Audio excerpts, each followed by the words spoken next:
பல பிஹெச்டிகளை முடித்த கட்சி தான் திமுகங்கிறது. பல பிஹெச்டி முடிச்ச கட்சிங்க இந்த கட்சி.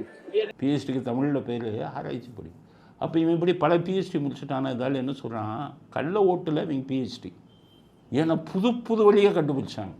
71 கள்ள ஓட்டு போடுறதில் எம்ஜிஆரே ஒன்றும் பண்ண முடியாது. ஜெயலலிதா அடித்த அடியில் தான் ஓடினான்.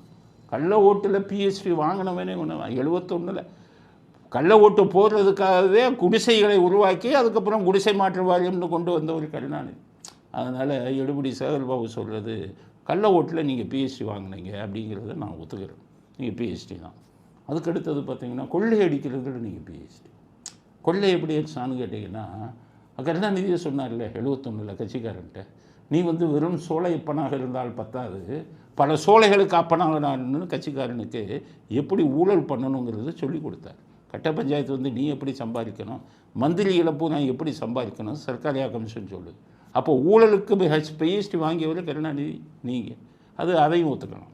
கள்ள ஓட்டுக்கு பிஹெச்டி, ஊழலுக்கும் நீங்கள் பிஹெச்டி வாங்கினாலுங்க அப்படிங்கிறத ஒத்துக்கணும். அதுக்கடுத்தது ஊழலில் சம்பாதிச்ச பணத்தை எப்படி வெளிநாடுகளில் முதலீடு பிடிக்கணும் அப்படிங்கிறத ஸ்டாலின் பிஹெச்டி வாங்கியிருக்காரு. அதனால தான் நோபல் ஸ்டீலில் போய் துபாயில் போய் ஆரம்பிக்கிறாரு, பையன் பேரில் இயக்குனராக போட்டு. அப்போ அதுலேயும் பிஹெச்டி தானே, சேகர்பாபு சொல்கிறது ரைட்டு தானே. அதனால் அதில் ஒரு பிஹெச்டி வாங்கினீங்கன்னா அதையும் ஒத்துக்கிறோம். கொலை செய்கிறதுலேயே நீங்கள் பிஹெச்டி. அது உதயகுமார் எப்படி கொலை பண்ணீங்க, அண்ணாமலை யூனிவர்சிட்டி மாணவன். கடைசி அவங்க அப்பாவையே வச்சு இவன் மகன் இல்லை, இந்த பணத்தை பற்றிய மகன் இல்லைன்னு சொல்ல வச்சிங்கல்ல. அப்போ அதுலேயும் நீங்கள் பிஹெச்டி. உண்மையிலேயே அதுலேயும் உங்களுக்கு பிஹெச்டிங்கிறது சரியான விஷயம், சரியான பேச்சு தான். அடுத்தது கள்ளச்சாராயம் காய்ச்சறதுல இவங்க பிஹெச்டி வாங்கியிருக்கான். இப்போ இல்லை, 1977 எம்ஜிஆர் வந்தோன்னா மது விலக்கை கொண்டு வந்தார். கருணாநிதி கட்சிக்காரனை புறாண்டே கள்ளச்சாராயம் காய்ச்சுங்கடா அப்படின்னு. நான் ஆட்சியில் இருக்கிறவரை உங்களுக்கு சாராயத்தை திறந்து விட்டேன், இப்போ எம்ஜிஆர் நிறுத்திட்டார், காய்ச்சுன்னு. அவ்வளோ திமுக காரணம் கள்ளச்சாராயம் காய்ச்சு. அந்த கள்ளச்சாராயத்தில் வாங்கின பிஹெச்டி இன்றைக்கு வரை நிற்கிது.